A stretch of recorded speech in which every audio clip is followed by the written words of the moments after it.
کملی والے علیہ السلام نے فرمایا اس ذات کی قسم جس کے قبضہ و قدرت میں میری جان ہے، مجھے یہ پسند ہے میں اللہ کی راہ میں قتال کروں۔ خود حضور سید عالم علیہ السلام نے فرمایا مجھے یہ پسند ہے کہ میں اللہ کی راہ میں جہاد کے لیے نکلوں اور کیا کروں، شہید ہو جاؤں۔ پھر حضور نے کہا میں پھر اللہ کی راہ میں نکلوں، پھر شہید ہو جاؤں، پھر اللہ کی راہ میں نکلوں، پھر شہید ہو جاؤں۔ 3 بار نبی پاک صلی اللہ علیہ وآلہ وسلم نے یہ قسم دے کے فرمایا، قسم دے کے حضور نے فرمایا 3 بار حضور نے قسم دے کے کہا اللہ مجھے زندگی دے اور میں اللہ کی راہ میں شہید کیا جاؤں، اللہ پھر زندگی دے، پھر شہید کیا جاؤں، پھر زندگی دے۔ یار جان ہے نا، جو جان، اور سیانے کہتے جان ہے تو جہان ہے، جان نہیں تو کچھ بھی نہیں، جان ہے تو سب کچھ ہے۔ اچھا نبی پاک علیہ السلام نے بڑی پیاری کسوٹی رکھی ایمان کی پرکھ کے لیے، ایمان کو جانچنے کے لیے، ایمان کو پرکھنے کے لیے بہت ہی خوبصورت کسوٹی رکھی۔ کیا ایمان کو پرکھنے کے لیے نماز کسوٹی ہے، روزہ ہے، حج ہے یا دیگر صدقات و خیرات؟ نہیں، ایمان کو کھنگالنے کے لیے جو کسوٹی ہے وہ جہاد ہے۔ وہ کیا ہے؟ جہاد ہے۔ نبی کریم علیہ السلام ابھی ہجرت نہیں فرمائی کہ مدینہ سے کچھ لوگ آئے تھے، اس وقت یثرب کہا جاتا تھا۔ یثرب والے آئے، انہوں نے کہا یا رسول اللہ ہم آپ کا کلمہ پڑھنا چاہتے ہیں، ہم آپ کا کلمہ پڑھنا چاہتے ہیں، ہم آپ پر ایمان لانا چاہتے ہیں، آپ کا کلمہ پڑھنا چاہتے ہیں۔ تو نبی پاک علیہ السلام نے ان سے عہد لیا۔ عہد کیا تھا؟ نمازیں پڑھو گے؟ نہیں، یہ والا عہد نہیں تھا۔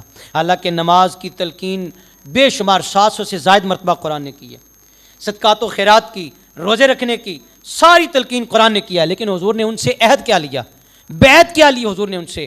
سید عالم علیہ السلام نے فرمایا اللہ کی راہ میں جان قربان کرو گے؟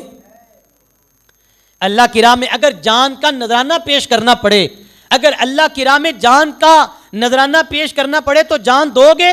انہوں نے یک زبان ہو کے کہا یا رسول اللہ ہماری جانیں بھی قربان ہیں، ہماری جانیں بھی حاضر ہیں، حضور آپ کے اشارے پہ آپ کا حکم ہو میں قربان جاؤں۔ یہ وہی جذبہ ہے۔ پھر بات ضمن آ گئی، نبی کا حکم ہو تو پھاند جائیں ہم سمندر میں، جہاں کو محو کر دیں نعرہ اللہ اکبر سے۔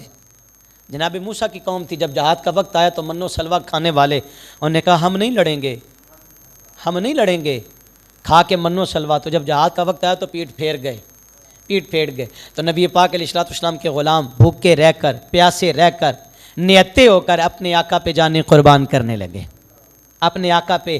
اقبال نے کہا نا یہ غازی یہ تیرے پر اسرار بندے جنہیں تو نے بخشا ہے ذوق خدائی، دو نیم ان کی ٹھوکر سے صحرا و دریا، سمٹ کر پہاڑ ان کی ہیبت سرائی، شہادت ہے مطلوب مقصود مومن، نہ مال غنیمت نہ کشور کشائی۔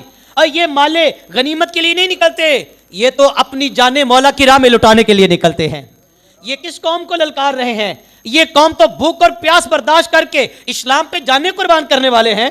یہ وہ ہیں میں قربان جاؤں۔ حضرت مولا کائنات کا تذکرہ کرتے ہیں، ایک یہودی کے چھاتی پر بیٹھے، یہودی کے سینے پہ بیٹھے، وار کرنے لگے تو اس نے نا آپ کی طرف تھوک دیا تو آپ اتر گئے۔ تو اس نے کہا جناب میں نے تو یہ خیال کیا تھا کہ آپ تلوار تیز سے زور سے چلائیں گے اور جلدی سے میرا گلا کاٹ دیں گے۔ تو حضور مولا کائنات نے فرمایا میرا نفس آڑے آ گیا تھا، حائل ہو گیا تھا نفس، اگر اس موقع پر میں تم پہ تلوار چلاتا تو ممکن ہے رضا اللہ فوت ہو جائے، جو اللہ کی رضا تھی وہ نہ رہتی۔ میرا نفس کہ یہ کوئی سمجھتا علی نے شاید بدلا لیا ہے، علی نے جہاد یہ ہے جو فقط اللہ کے لیے کیا جائے، جہاد کی شرط یہ ہے، وہ جہاد نہیں ہے۔ آقا کریم علیہ السلام نے فرمایا 3 قسم کے گھوڑے ہیں، ایک وہ جو تمہیں جنت کی طرف لے کے جاتا ہے، ایک وہ جو تمہارے ستر کے لیے ہے، اور ایک وہ جو تمہارے گناہ کا سبب بنتا ہے۔ پہلا گھوڑا وہ جو تم نے باندھا، اس کو کھلایا پلایا اور چراگاہ میں چھوڑ دیا، اور تیری نیت یہ تھی یہ گھوڑا میں نے اس لیے رکھا ہے اگر کبھی اسلام نے پکارا تو میں اس پہ سوار ہو کے جاؤں گا، یہ گھوڑا اس لیے ہے اگر کبھی اسلام نے بلایا، اسلام نے پکارا، وہ اس کو کھلا پلا کے فربا کرتا ہے۔ حضور سید عالم علیہ السلام فرماتے یہ گھوڑا اسے جنت میں لے کے جائے گا، یہ گھوڑا اس کو جنت میں لے کے جائے گا۔ اور دوسرا وہ کہ جو اس نے ضروریات زندگی کے لیے رکھا، اس نے اچھے اچھے کام لینے کے لیے کہ یار میں سواری کی بھی ضرورت ہے، دیگر معاملات زندگی ہیں، کہا وہ ستر کے لیے ہے۔ اور تیسرا وہ گھوڑا جو کسی نے تکبر کے لیے رکھا کہ لوگ کہیں گے بلے بلے جناب فلانے کو بڑا ہی سونا گھوڑا ہے، آقا علیہ السلام فرماتے وہ اس کے لیے جہنم کا باعث بنے گا۔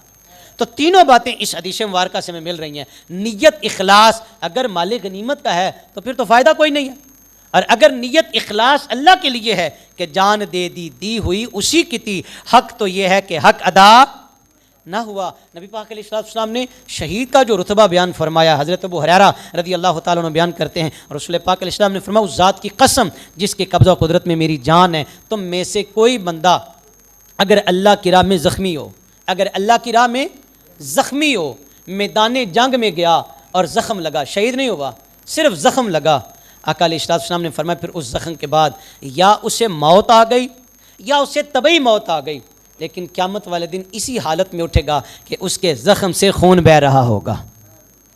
وہ جو اللہ کی راہ میں نکلا تھا، وہ جو نبی پاک صلی اللہ علیہ وسلم کا غلام اپنے دین کے لیے، اسلام کی بقا کے لیے نکلا تھا، اور اسے ایک ضرب لگی، اسے ایک اور یہاں حدیث مبارکہ میں عرض کرتا چلا جاؤں، جہاد یہ دلیری کا کام ہے، اور میں نے پہلے عرض کر دیا کہ دلیری بھی وہ ہو جو اللہ کی رضا کے لیے ہو۔